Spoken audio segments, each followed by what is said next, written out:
Okay, so we're going to go to add up the total stockholders' equity that's through capital stock plus your retained earnings.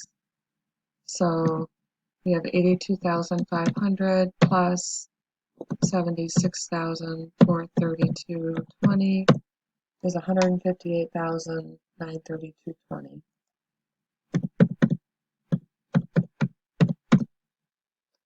Okay, and so then the last section here, we're going to add total liabilities and stockholders' equity.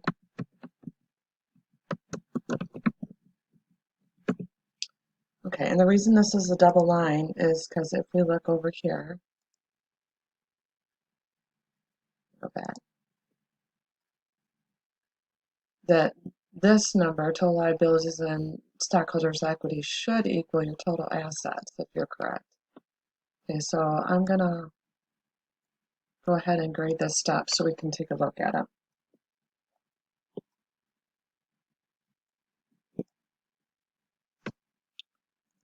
Shut that for a minute here.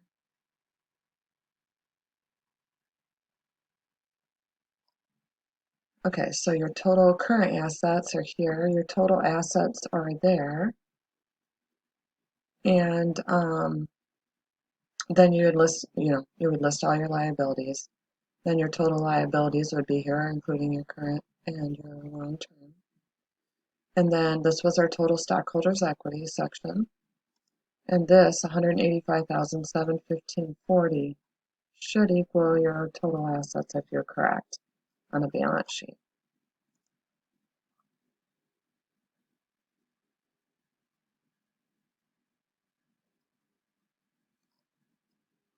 Okay, so that is your balance sheet.